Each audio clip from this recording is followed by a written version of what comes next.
Dear fly fishing friends, on behalf of FIPS Mouche, allow me to guide you throughout the new registration process for the Championship 2025.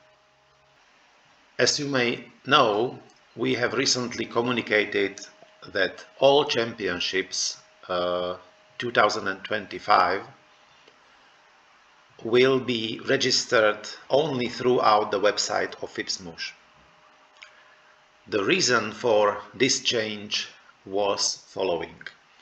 We have decided yet in 2023 at the end of the year that in 2024, in this year, we are going to change our FIPS Mouche website the way that it will be serving as a so-called multi-website, which means that it will cover all championship websites under the umbrella of the web domain fipsmouche.com. The reason we have decided for this multi-website, I would say platform or approach, is that we would like to achieve on our championships the same layout of the websites. We would like to define some standardized data that must be provided in each website. We would like to define a certain time plan in order the data are being provided on the website on time. Of course, hand in hand, having this same structure and same layout, we can achieve much easier access to this data, as when you will become familiar with this structure, you will intuitively find the data very quickly. And last but not least, we would like to achieve also a much better data consistency in the database of our participant names. In the past, it had happened quite many times that the same person has appeared in the final results, in the various final results, always in slightly different spelling, which was of course a mistake. So now, when we are going to have a common database and register of all participants on one place and properly stored in the database, we will simply reuse them for all other championships. And so throughout that, we will achieve a consistency in the names. So regarding the registration process itself, the new item or new approach is that the registration itself may only be carried out by the so-called SPOC. SPOC is an abbreviation of so-called single point of contact, which is a one dedicated person by national federation who we are communicating with. So it might be only done by this one single person. This single person, this SPOC, will have an authorized access to our website. After login, putting the login name and the password, he or she will enter the website, and throughout this authorized zone, the SPOC can carry out the registration on behalf of the national federation.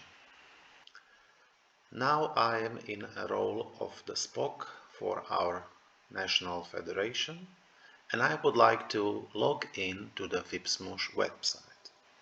So, generally speaking, what do I need to log into the website? Of course, you need the username and you need a password.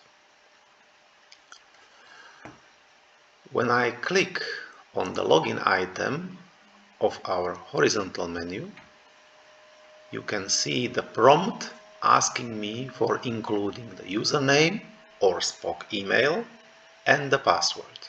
Okay, so what is the username or SPOC email? Of course, the SPOC email is my email that I have announced to the General Secretary of FIPS Mouche and is being used for the distribution of the communication toward the national federations. The username is meant here the abbreviation name of my federation. So as a login name, I can use either the federation abbreviation or my Spock email address. I know my Spock email address, but when I would like to use the federation abbreviation instead, and I don't know what is the stored abbreviation name used in the FIPS Mouche website, I can simply go to About part of the website, hovering over the Our Members part.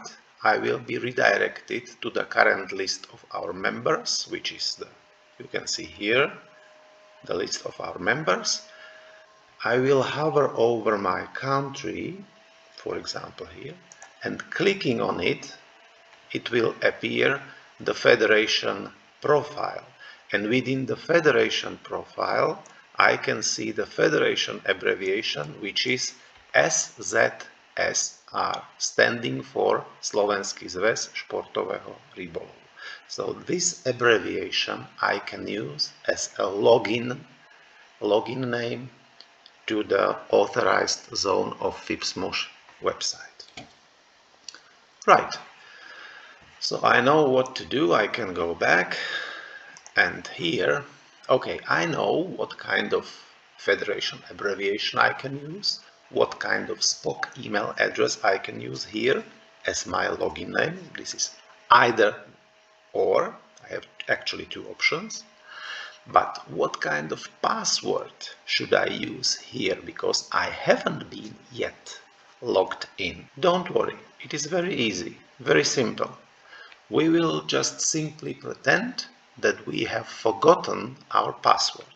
So when you hover over this button, Forgot Your Password, and clicking on it, you will be prompted again, either your federation abbreviation or your Spock email address to put in order you can reset your password. So in this case, I will put here the abbreviation of my federation, and hitting the submit button, I will send to the website the information that I'm going to change or to reset my password for my federation. The website will send an email to the email address of the Spock, and the email will contain the link for resetting of the password. So once you will receive this email, you will just open it up and simply click on the attached link. After clicking the link from the email, you will be redirected to this prompt asking to include or to input a new password and confirm the same password. Here, my strong recommendation is to use a longer password and to combine some alphabet characters with some special characters to have your password properly protected and safe enough.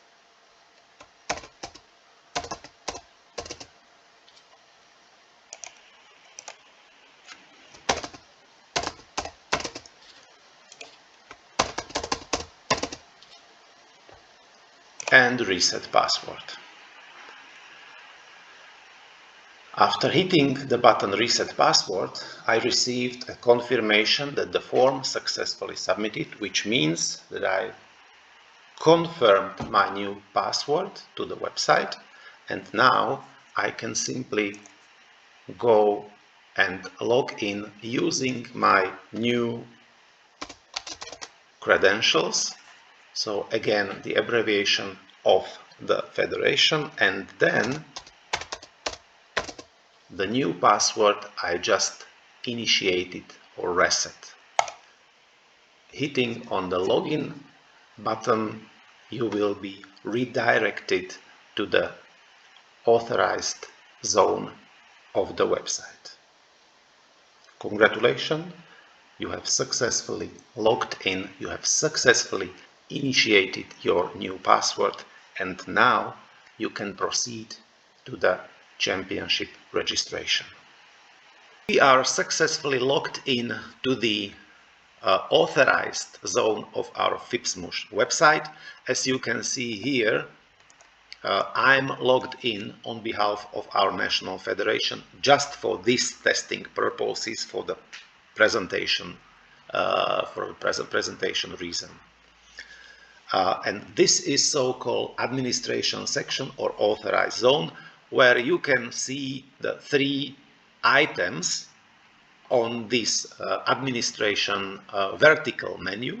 The first one is actually the link on this, I would say, main page of this administration zone. So every time when you will be somewhere here inside of the authorized area and you would like to go back to this main page, you will simply click on main and you will be redirected to this page we are currently on.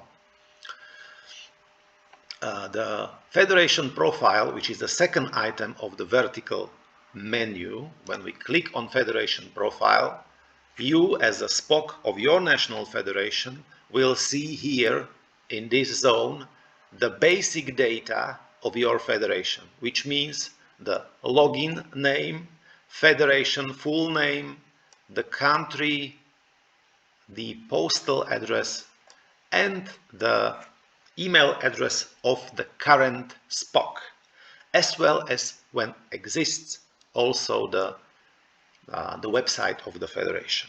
Okay, these are the basic data of the national federation the SPOC is currently logged in for, right?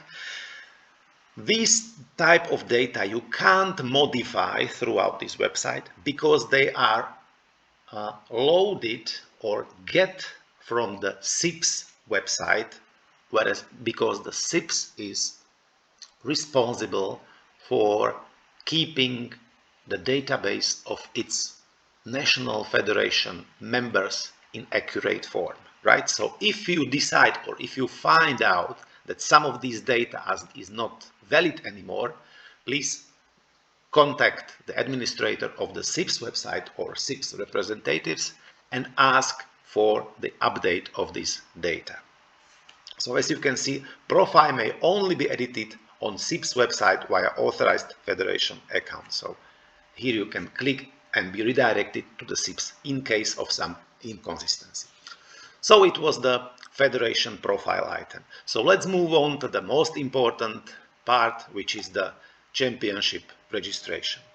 Clicking on it, you will see the list of all upcoming events you are going to make a registration for. So we select one of these championships that are available for the editing or for preparing the data for. As you can see here in the first row, the championship for the Youth USA, as it is already over concerning registration, you don't have any button available, so you can't make a registration as it has been already finished. So we are selecting one of these available championship. In my case, let's select the championship Masters to be held in Spain. So clicking on the edit, you will be navigated to the main area for the registration. Here you again can see on the left hand side the vertical menu, and on the right side you will see the context section. The context section is consisting of three parts. The first one here is the header of the selected event. In our case, we have selected the Championship Masters 2025. The second part is dedicated to the pre-selected or pre-registered list of persons who are ready to be registered for the championship. On the left hand side you will see later on the list of the selected person, And on the right hand side you will see the controlling buttons throughout which you can carry out the registration.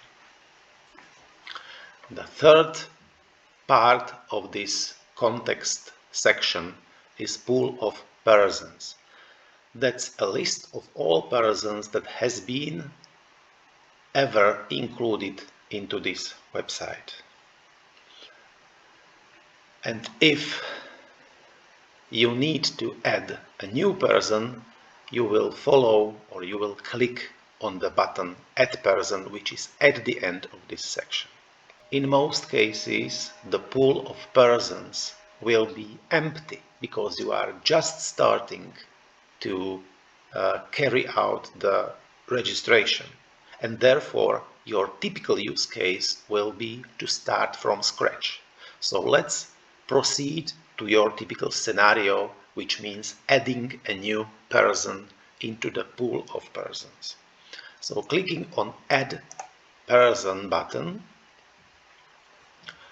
you will get to the form throughout which you can enter all basic data of the participants, such as first name, surname, the shirt size, the gender, the picture, phone contact, email, and year of birth. Why do we need the year of birth? The year of birth we need for some of the championships where the age really does matter, which is in our case the Youth Championship and the Masters Championship. We do not need to collect the private data of the participants such as date of birth. We just need the year of birth. It's enough for us to make a cross-check if from the age perspective the participant is eligible for the event.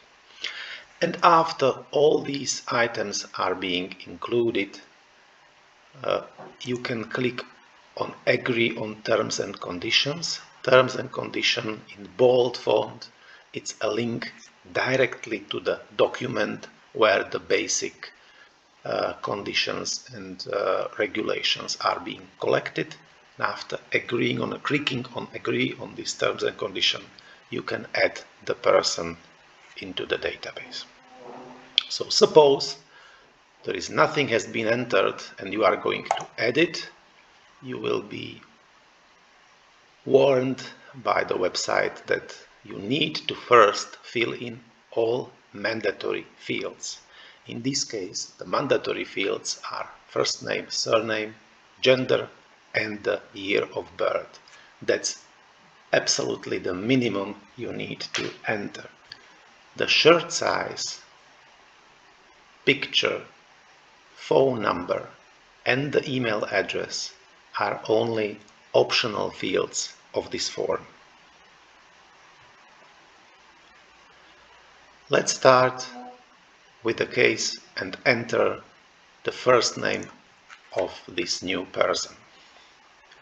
When you put the name in small letters, you will be warned first name must start with capital letter followed only by alpha character, allowed also multi-names, delimited by spacebar.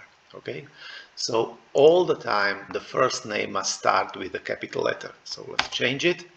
Now it looks like to be accepted.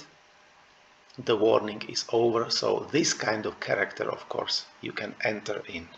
So let's change it to some normal name. Adam should be okay. Just imagine, sometimes it may happen that the participant is having a multiple name or is having a middle name.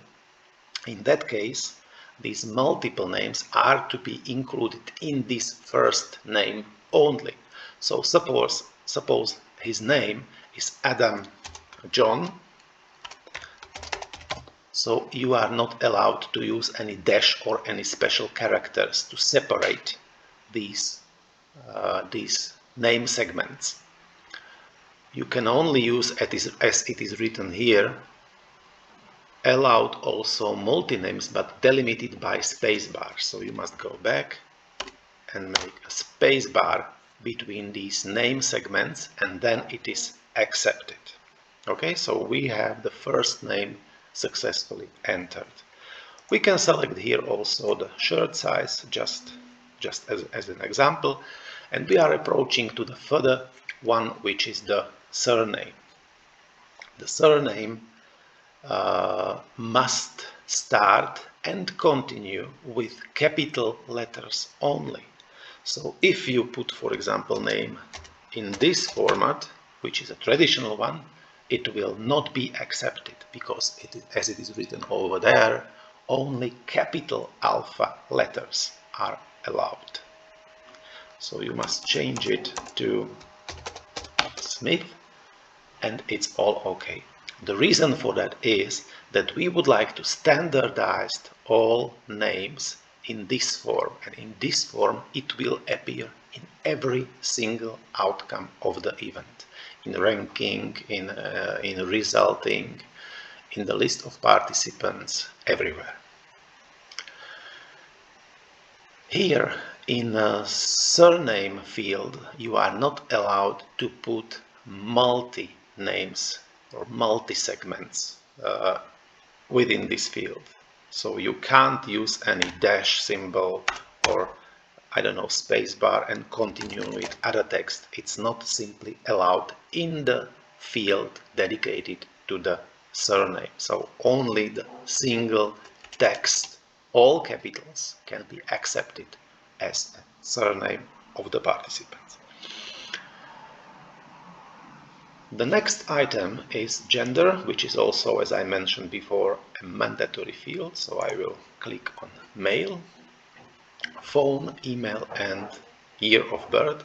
So suppose you will put the text here just by accident. Of course, it is not accepted because international digit format starting with a plus sign only is accepted. So when you put a plus sign at the beginning and you will continue with the figures, that's then all accepted. The email, of course, it must be in traditional email format. Nothing else is accepted, so this is supposed to be a kind of email, whatever. Concerning year of birth, the minimum year of birth accepted by application is 1930, right? So, for example, 1930 or 1950 or whatever, 2000 is accepted, but of course again only 4-digit year format can be accepted for a logical reason. So as soon as the year of birth is included, is entered, we need to tick, as I mentioned before, the agreement on terms and conditions, and then we can add this new person. I've forgotten to mention, but it is more or less clear, that you can also choose here a file which will be serving as a profile picture of the participants. Please be aware that only profile pictures of size up to 256 megabytes are allowed to be entered. So we have all fields here entered, and we can click on the button Add New to confirm.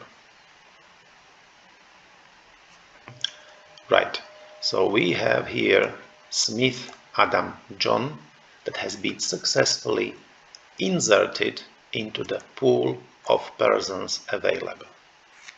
So we have created this new person, of course, with the aim to select him for the national championship. So how to do that? If you would like to select one of these persons from the pool for the championship, you must hit the middle icon to confirm it.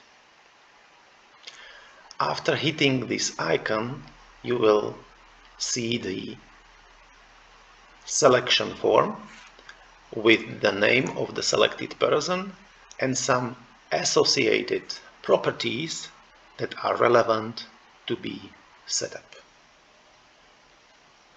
In the previous part, we have been entering the basic data of the person, such as the gender, I don't know, the email address, the phone contact, the shirt size, and stuff like that. Whereas here, we are entering the properties that are relevant for participation of this person at the championship. And typically, it might be his role in the team, angler, captain, manager, or accompanying person or guest, which in this case is considered to be when none of them were selected. Then, for the organizers who need to know where the person, selected person, is to be accommodated, in which level of the accommodation the person is going to be accommodated, you must tick here the level of accommodation. Traditionally, the double or triple rooms are, I would say, standard. If you select the 4-bedroom, you will high probably be discounted. You will get some discount from the organizer. And other way around, and contrary, if you select the single room, of course it is above the standard, so you must be awaiting some surcharge from the organizers. All these conditions are defined on the main championship website, where you clearly can see where, for which level of accommodation you will get to reach a surcharge, and for the below, I would say, standard accommodation level, you will get some discount. So based on this information, the organizer will calculate and issue the invoice, and it will be sent to your federation. And the last section is concerning the entering of some special remarks dedicated to this person. It might be some dietary or healthy limits, some request for the roommate saying who would like to be accommodated with whom, but it is not that relevant. Mostly it will be dedicated to some maybe health restrictions or some dietary restrictions here. Great. So let's put this data for Mr. Smith Adam John. So he will be an angler, he will be accommodated in a double room. There is no special limitations, or we can make here something like that, says an allergy, and that's it. So once it is done, we can click on select, and right after that, Mr. Adam John Smith is included into the selected person area.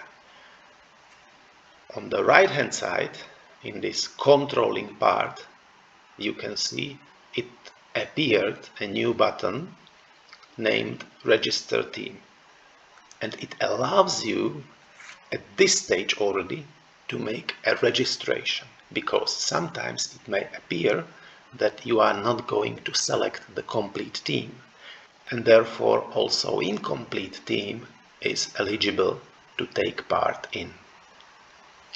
But our case is that we still need to add some new guys and to make a complete team. How to do that? Go back to the pool of persons.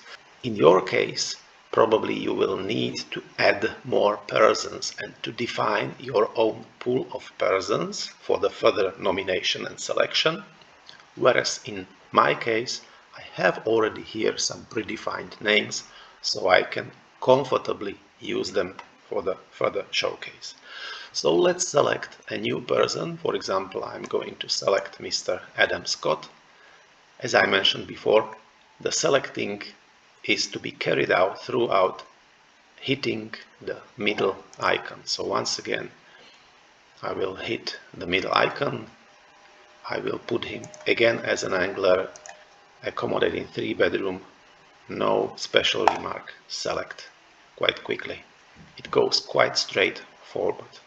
Another one here, for example, suppose it will be an angler, also double room. It goes very, very quickly. Good, so we have 3 anglers. Now let's add there also some manager. For example, here, manager, select, and we have a manager here as well. Let's add here also a person, a second manager,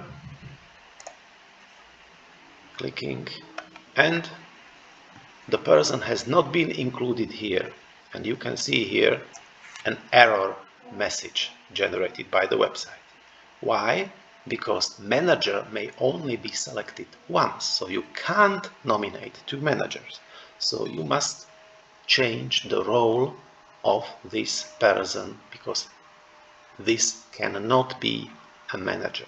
So suppose this is a captain, so it's a captain, accommodation, and make a selection, and it's okay. So he's accepted as a captain. This is a manager, and there are 3 anglers. If you would like to make a change within the list of selected person, for example, you have forgotten to mention that Mr. DDDAAA is not only the captain, but he's also a competitor, he's also an angler. You can edit this record clicking on this icon. You will come back to the selection data of Mr. DDDAAA, and you will put here also the flag for angler and save. And after the update, you will see he's angler and captain as well. Good. Suppose you include here some other person, again as an angler, which is the 5 anglers, and now you would like to add some more.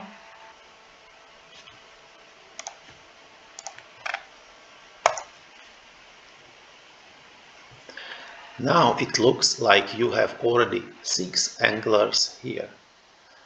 At this stage, we are not differing between the reserve and the competitor, therefore we name them or call them all anglers. If you would like to, at this stage, add a new angler, for example this one as a new angler, and you would like to add it into your national team, you will receive an error saying max number of anglers including 1 reserve is 6. Yes, because we already have here 6 persons. So in this case you can't add this person to the role of angler. You can't even add it as a captain or manager. It has been showed beforehand. So the only way you can add this person is as a guest or accompanying person. So how to do that? You simply don't need to tick any role for this person, and automatically it will be selected as a guest or accompanying person. So simply clicking on select with the room level, the person will appear here, and this is our accompanying person. Fine. Suppose during the registration time period, during your preparation time, because you can simply prepare this list in advance, and once you have the data completed, you can carry out the registration. But throughout this process, throughout this registration time period, everything may happen. And for example, some of these persons from some private reason will not be able to take part in.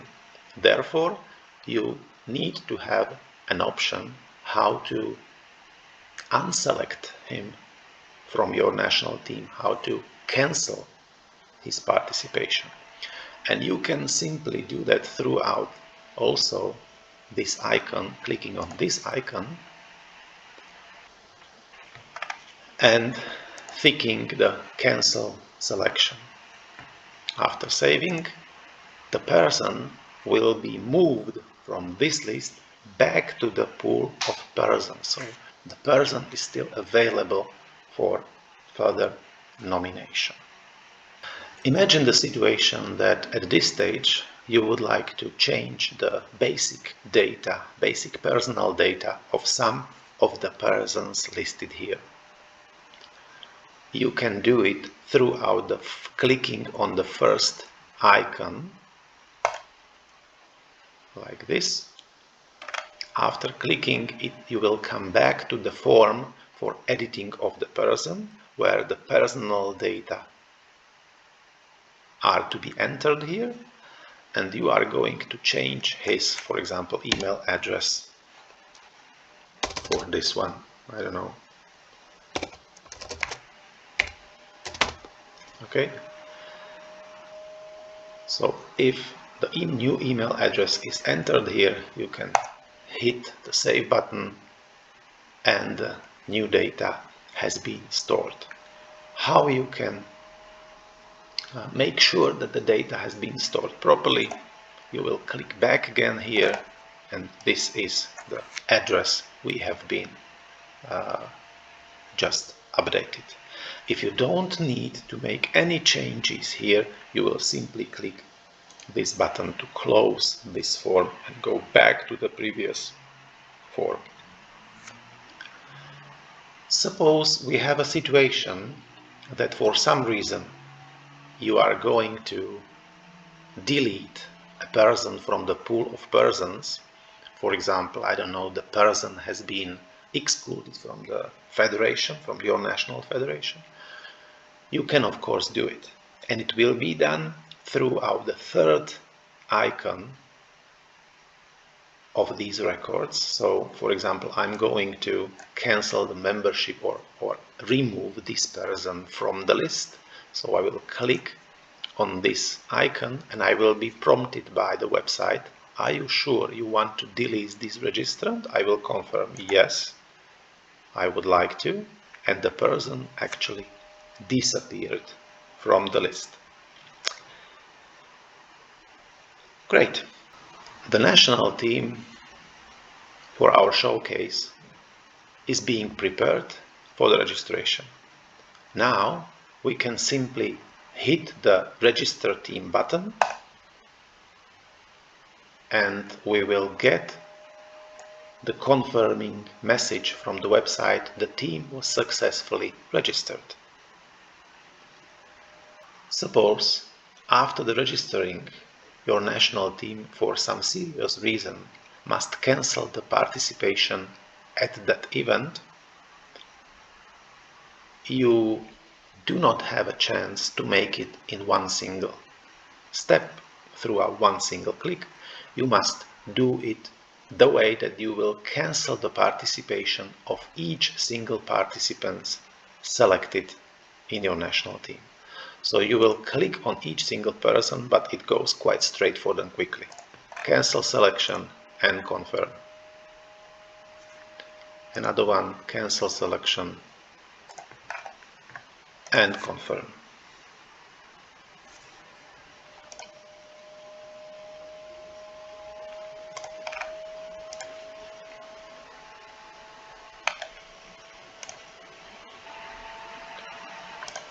We are more or less halfway done. Good, 3 more.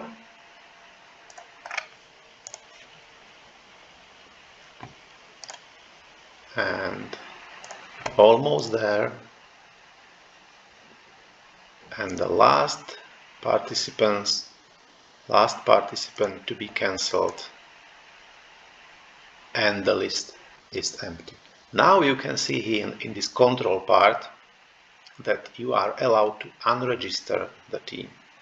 Clicking on unregister the team, of course, an appropriate email will be again generated and sent to the organizers, and now you will get the confirmation that no team is registered for this event. So we are at the end of this block.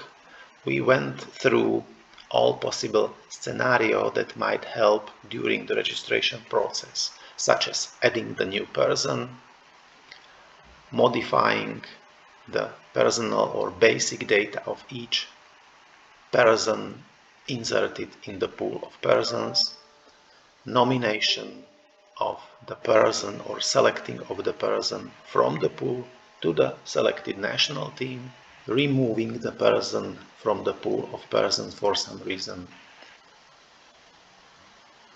selecting the person and unselecting the person for the championship, registering the team and unregistering the team. I hope this presentation will help you to go through the registration process quite smoothly and quickly. Enjoy it. Good luck.